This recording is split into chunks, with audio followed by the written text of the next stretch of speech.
This week, in making it all up and having zero clue, human helmet advertisement Herschel Walker brought his playtime badge to an intellectual debate that earned him a solid 5 dripping Giuliani's on the fail scale, putting him up on the leaderboard next to Lauren Boebert's 19th Amendment dumpster fire performance. You know it's bad when Spirit of Halloween has a Herschel Walker section and none of the costumes relate to football.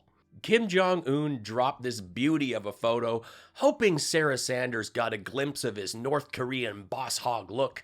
Now, if you were like me, when you saw this, were you wondering if DeSantis was going for a Kim Jong-un, but only got the boots? Well, here you go, Ron. I'll complete that hot look for you. And again, great work with your many photo ops that paused rescue and recovery efforts. It is pouring MAGA tears. I have a laugh with Herschel Walker's prop, follow up with his hole-digging clips and comments since, check out a hilarious new, genuine page from Lauren Boebert's book, plus the latest and stupid from Marjorie Taylor Greene, and more. Margarine Taco Gristle tweeted, "Since Biden took office, approximately 5 million illegal aliens have crossed our borders according to fair immigration. My Protect America First Act would lock the doors to our home and keep us all safe from the Biden-led illegal invasion. Save America!" Naturally, I replied, the conspiracy-spreading elected official who hangs with organizations identified as terrorists, chases and berates teenagers, kicks activists, and denies election results wants to talk about keeping you safe. If MTG wants to protect America, resign and keep the socks on.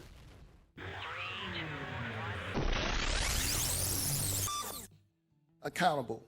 One thing I have not done, I've never pretended to be a police officer, and I've never threatened a shootout with the police. Walker's past claims about working in law enforcement include that he was an FBI agent. Nope. Cobb County Police Department spokesperson confirmed to the Washington Post that it has no record of working with Walker. Well, and now I have to respond to that. We are moving on, I have gentlemen. to respond to that. And you know what's so funny? I am work with many police officers, and at the same time, Mr. Walker, Mr. Walker, Mr. Walker, Mr. Walker, excuse me, Mr. Walker. When please, he said a problem out of with respect, the truth is I need here. to let you know, Mr. Yes. Walker, you are very well aware of the rules tonight. Yes. And you have a prop. This debate is straight out of a Pink Panther film. Here he is breaking the debate rules that he knows by presenting a prop to support the case he doesn't have while failing to grasp what a prop even is. Yes. That is not allowed, sir. Yes. I ask you to put that prop away. Well, it's not a prop. This is real. And he said, I have a problem. I never worked with law enforcement. It is considered a prop, Mr. Walker. Yes. Excuse me, sir. Yes. You're very well aware of the rules, aren't you? Well, Aren't you aware of the he rules? brought up the truth. Let's talk about the truth. Thank you for putting that prop away. And as a matter of fact, we still have a lot to get to, and we are not going to... She wasn't questioning the authenticity of your badge, only its usage on stage. The title of honorary deputy holds no power at all, and it is seen as a political token for people supportive of the sheriff who might want to get out of a traffic ticket. It absolutely means nothing, he said. It's the equivalent of a junior ranger badge. Totally makes me think of Al Pacino in Heat. What do you want for that? A junior G-Man badge? I really hope he also gets the key to the city one day to go with his honorary deputy badge so we can see clips of Herschel going around looking for gigantic doors to open. Can I get a bump? This is Herschel Walker. This is the badge I flashed at the debate, and this is my sheriff, Sheriff Rowley. Yes. If Herschel's badge is a prop, then I guess this badge I wear every day to protect the citizen, I guess it's a prop also. But these are real badges, and I gave this to my friend for all he's done for this country and this county. Morons, both of them. Herschel grew up in Wrightsville with this sheriff who gave him the badge. It's honorary and has Walker on it with his 34, you know, the amount of kids he's fathered. Oh, okay, it's his jersey number, but still. Several sheriffs have weighed in saying stuff like, just keep it in your pocket. It's more like a memento. It's not something you should go around flashing. People will think you're one thing when you're not. Spokesman Pat Royal of the National Sheriff's Association said the wearers of honorary badges shouldn't confuse the badges with real ones worn by real police officers. It's understood that an honorary badge is for the trophy case. It's the oath that makes the badge. This is like being on a plane and someone says they need a doctor, and Dr. Phil pulls his cap down. I can't help. J.R. Majewski is now being called out for more exaggeration. This time it's the academic credentials he credits for allowing him to climb the highest ranks at a Fortune 200 company. Majewski's own campaign website stated that Majewski earned a bachelor's degree in business, summa cum laude, and a master's degree in project management, magna cum laude, from Colorado Tech.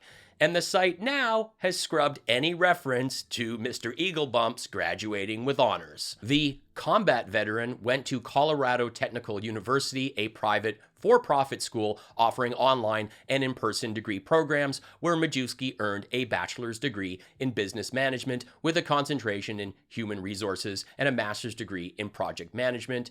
But there's no reference to the honors that Majewski had once claimed he received with his graduate degree. All gone. My question is, will you accept the results of your election in November? I'm going to win the election and I will accept that result. If you lose, will you accept that? I'm going to win the election and I will accept that result. How did we end up with all these garbage humans trying to destroy democracy? Oh yeah. For those new to the show, I'm glad you found me. Thank you. For months, I've been reading a genuine page each week from Lauren Boebert's book. Today, we continue from where we left off as Lauren and her husband continue their elaborate plan to steal buns for their food stall. Let's get back to it. I've been here less than a minute, and I already remember why I threw a milkshake at a senior and quit. Focus, Lauren Opal Boebert. You got this. I went behind the counter, hair up with my Trojan ponytail and adult store glasses on. I went for the kitchen place where they hide the buns. When I noticed the foreign guy, I tried the basic instinct in the drive-thru. So I backed off and decided to quality test some fries till I was ready to pounce. They are really good right out of the deep fryer. I don't even bother with a basket. I just skim them with my long nails. I got ankle monitor flashing alarm red colored press-ons for the dance place lady buns where I do things with my morning hot looks. I was licking the salt off the tips of my totally melted nails when another minimum wager gave me the heads up. Hey, if Janice sees you doing that, you'll get a mark on your file. I kept licking though. Yeah, I got the warning tip. But my tongue on that seasoned melted plastic was just so salty, and I wanted him to watch me work it and know that Kitty likes to play. Where's your name tag? The minimum wager said, confused. I looked at his. Tyler, with a Y. I had totally forgot I needed one, and my world was spinning, and not in the fun dance place way around the pole for the bikers looking for some cream cheese with their free bagels. Was this going to be over? Should I just take care of him in the toilets and trade for his tag? But before I could even offer him my morning hot body, he said, sometimes I forget mine, but that's why I carry this old spare. It said Valentina, and I pushed it back. Do it for me, Tyler. He was hesitant, but he went for it, pinning it on my heaving chest while I warned him, careful not to get it hooked on my piercing. The tag was on, and I was now a fence jumper. So crazy. A bossy woman then shouted my way, Valentina, till number 3.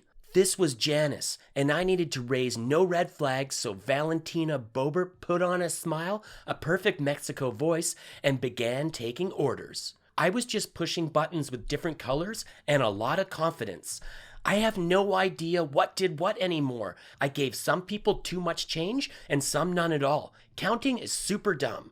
And handling coins was impossible because I melted my nails snacking on fries, so I had to use my left hand, which is usually reserved for Newports, boogers, and flipping the bird. I was just waiting for my moment to get those buns so I could text my husband, Jason with a Y, to hit me up at the back door. It was like a fairy tale. I hope you've enjoyed this genuine page from Low Rent Boosbert's latest book. If you have, please let me know in the comments, and I'll consider reading another page in the near future. Thank you. Expense records obtained by Congress show the Trump organization not only billed the Secret Service, but billed them far higher than the government rate on at least 40 occasions. During one of Don Jr.'s stays at the Trump International Hotel in D.C., the Secret Service was charged nearly 6 times the government rate at $1,185 a night. The Washington Post reports that taxpayers forked out at least $1.4 million to the Trump org, and of course, at the time, the Trumps were running the narrative that having a hotel-owning president was a benefit to the taxpayers. We've got a spectacular property. You know, it's no one denies it's spectacular, but it just appears to be a conflict, doesn't it? You know, when they do G7s, and you know, this is one other thing that people don't ever kind of give us credit for. Anytime the government comes and, you know, if my father travels, they stay at our properties for free, meaning like, you know, cost for housekeeping effectively, because you actually have to legally charge government something. So everywhere that he goes, if he stays at one of his places, the government actually spends, meaning it saves a fortune, because if they were to go to a hotel across the street, they'd be charging him $500 a night, whereas, you know, we charge them like, you know, $50, right? And they're $50. Gotta love that Trump math. The only time they count properly is when they're lining their pockets or scoring grams. I'll let you stay in my incredible hotels. You'll have full access to the minibar, but I will need your loyalty, so you need to lie for me and endanger others, and make sure you put the spy cameras in Ivanka's hotel room for her protection, okay? You do a great job taking your dirty yen for this lefty fake news. MAGA tears. Joke, joke, joke. You are a joke. Bye. MAGA tears. This is the kind person that puts glitter on his keyboard to feel better about him. MAGA tears. You are why fists were invented.